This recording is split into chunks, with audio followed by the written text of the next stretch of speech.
Welcome to the Penn Partnership and Curve Group series of video blogs on the future of the retirement market.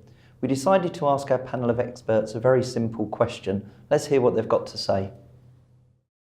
And start with a question to everybody, because should it be called retirement? And all the word pension, they're all things that we associate with stopping work.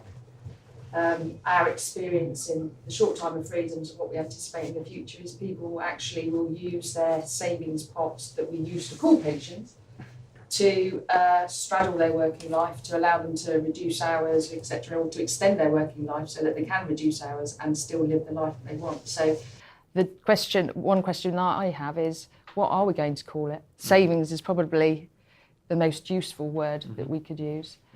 And people do think if you use the word retirement that you've got to stop work, and that's not life today, courtesy of the government changes. Do you not think we as an industry get hung up on this too much?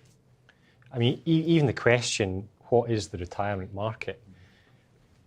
For our customers, who cares? You know, who really cares? What is it? It's cash flow. And it's cash flow across people's lifetimes. And you know, for the majority of people's lives, their main cash flow comes from a salary. Now we're starting to determine, is retirement an appropriate phrase or description to, again, who cares? It just means that there will be a change from what we've seen in the past, where people do retire and then their cash flow comes from a pension. Typically used to be defined benefit when those things were still alive. But it's still cash flow. And if we, as an industry, think of it through a product lens, then we're going to continue to ask questions like, what is the retirement market?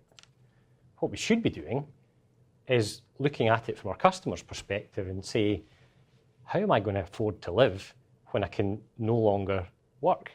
Or can I no longer have the potential to earn to support my current lifestyle? And it's no longer as simple as I work till I'm 65 and then my income drops and then I just need to live on that fixed income. That's not the case. The complexity has increased, but underlying it, the way that customers look at it hasn't changed. No. Okay.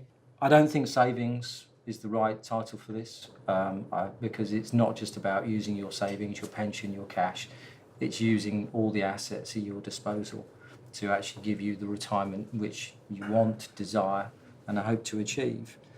I was just reflecting on how we've got to where we've got to, and I think the term retirement probably does go back to when people were largely in DB schemes and you didn't have to worry about it, and you did just get to the point where you would stop working and then you'd automatically get your income come through.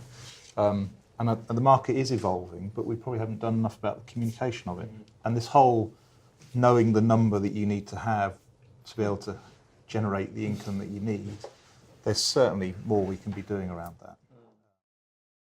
It's interesting from that video. There are a lot of terms used there: cash flow, savings, retirement, pensions. A lot of terms that we're used to using in the industry, but perhaps jargon that sometimes puts people off. Does it really matter what we call it though? At the end of the day, what we're trying to do is help people to be able to afford to live when they can no longer afford to work. Yeah, I guess that's a key point really. So maybe the whole point is to try and think about how people look at it, how the general public look at these issues, and use language that perhaps is going to resonate more with them. I think that's right. At the end of the day, the consumer and the customer will call it what they are comfortable calling it. Yeah. We should listen to them. Yeah.